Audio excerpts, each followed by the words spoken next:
Alright, next what we're going to do is get this whole hub assembly on.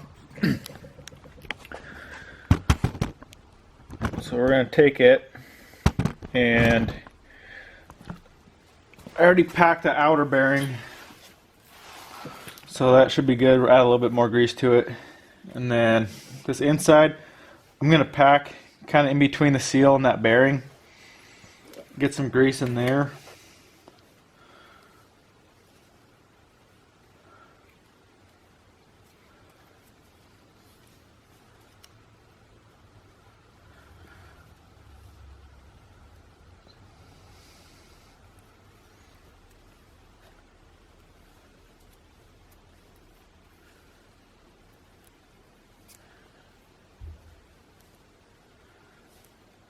Something like that.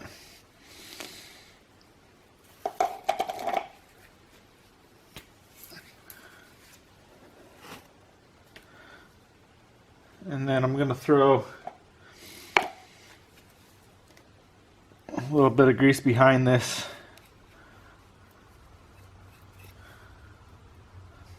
outer race, just to keep more grease around the wheel bearings.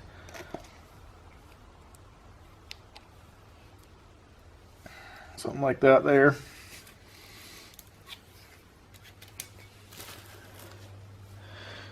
And then we can actually get that hub on. Back this up.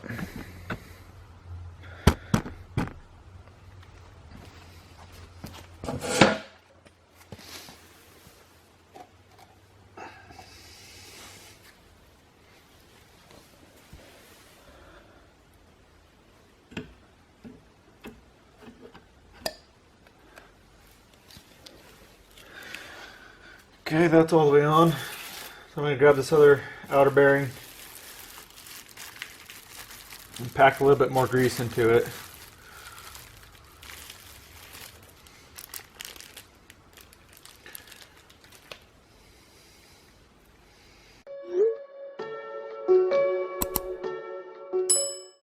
We get this washer on first. So this one has a tab on the bottom, or on the inside, which goes on the top, so it goes this way. There's a notch in the housing here, so we'll stick the washer on like it's a little slippery.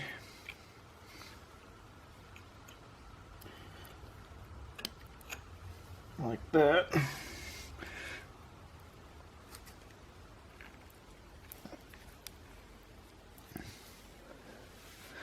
You have to kind of work that in. That rear seal is what's holding it up. So get that washer on, then you can get the inner axle nut on. And we got to set the bearing preload. But first, what you want to do is you want to torque this inner nut, leave the other one off, just put the inner one on, torque it to 43 foot-pounds, and then you'll rotate the whole hub one way for a little bit and then rotate it the other way, back it off, rotate it again, tighten it to 43 foot-pounds, rotate it, and then back it off one more time and torque it to 21 foot-pounds. And that procedure basically sets the bearings in and makes sure that there's no grease holding up inside the bearing, so that when you actually set your preload and then go drive it, it doesn't loosen way up because the grease was in there holding it up. So let me get out my torque wrench.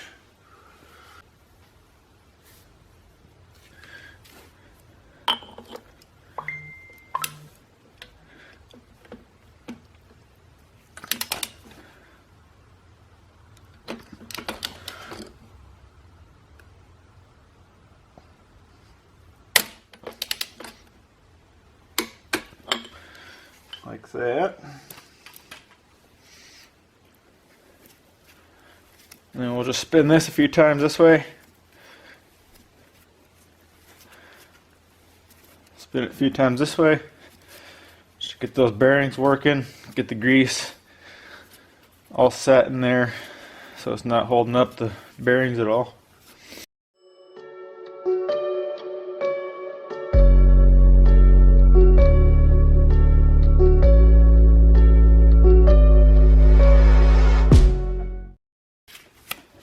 And then we will tighten this to 21 foot-pounds.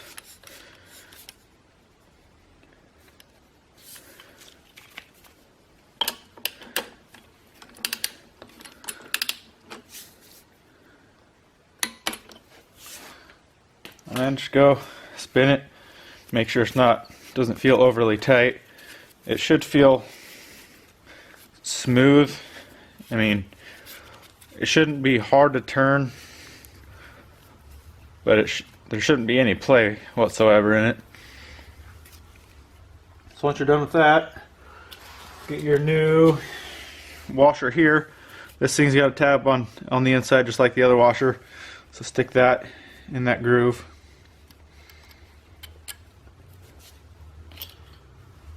Take your outer nut, thread it on,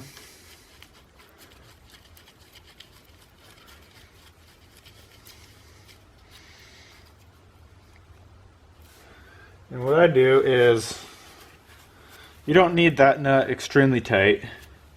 That's basically to lock the inner and outer nut with the tabs on that washer. So the inner nut's torqued to 21 foot-pounds, so I'll take this and hit it with like 15 foot-pounds, because you don't want to tighten that inner nut at all.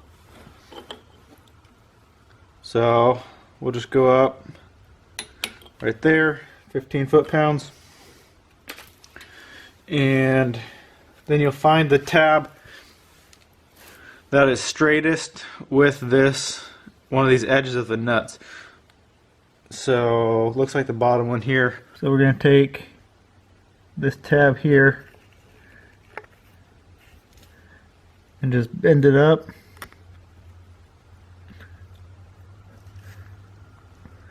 and then get a hammer and hammer this so it's flush and tight against the edge of that nut there. So next, get your gasket, set it on here, and like I said before, it's fine if you have a little bit of grease on the surface. It's not going to hurt anything. So get that all the way seated on there.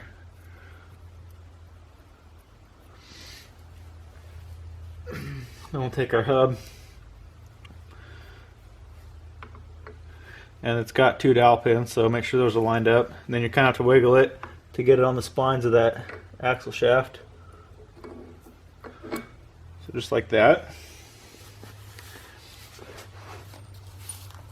We can take our cone washers and get those. So these I like to put a little bit of grease on. You don't need much, just a light coat of grease to help them from getting rusty and stuck in there. You guys saw the previous videos of tearing this thing down. These took quite a beating to get them out. So this will help in the future, just to keep them from getting too corroded and rusted in there.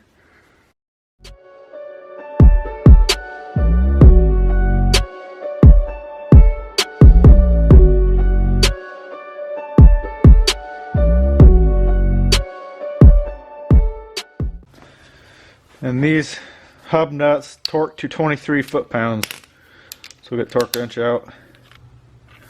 23 foot-pounds.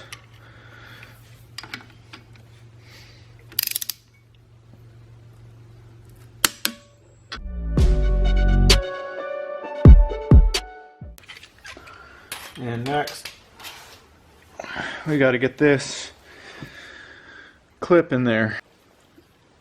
So the axle shaft will actually move a little bit. So what you can do to make sure you're getting that groove is get a screwdriver and just pull the axle shaft out a little bit. And then take I like to put it on like that.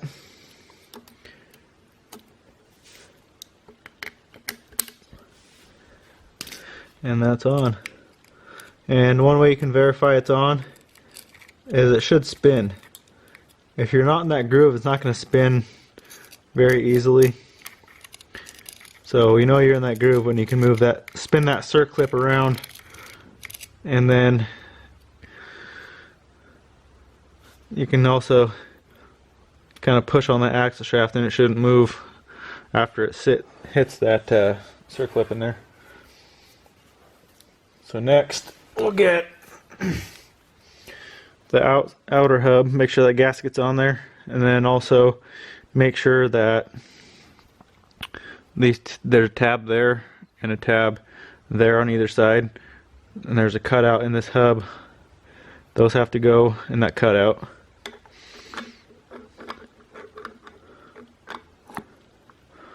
Set that on. Grab your 10mm bolts.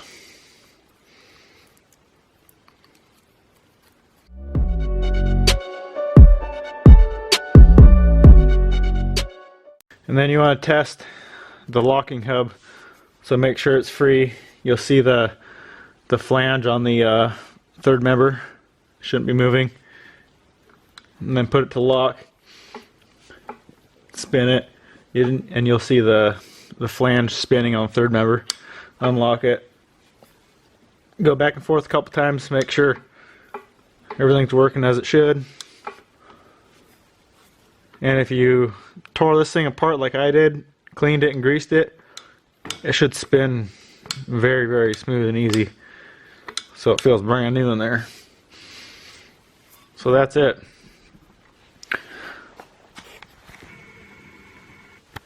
This thing is done. So it's got the high pinion third, high steer, all that good stuff that truss is on. So next we're going to rebuild these calipers. As you can see, there's all the goods out of the other one. So I went through and painted them. I went to put my pads on and I noticed one of them was leaking. So I bought a rebuild kit for both. I'm just going to go through and rebuild all of them. Rebuild everything. So stay tuned on the next video. I'll be rebuilding these, showing you guys exactly how to rebuild these.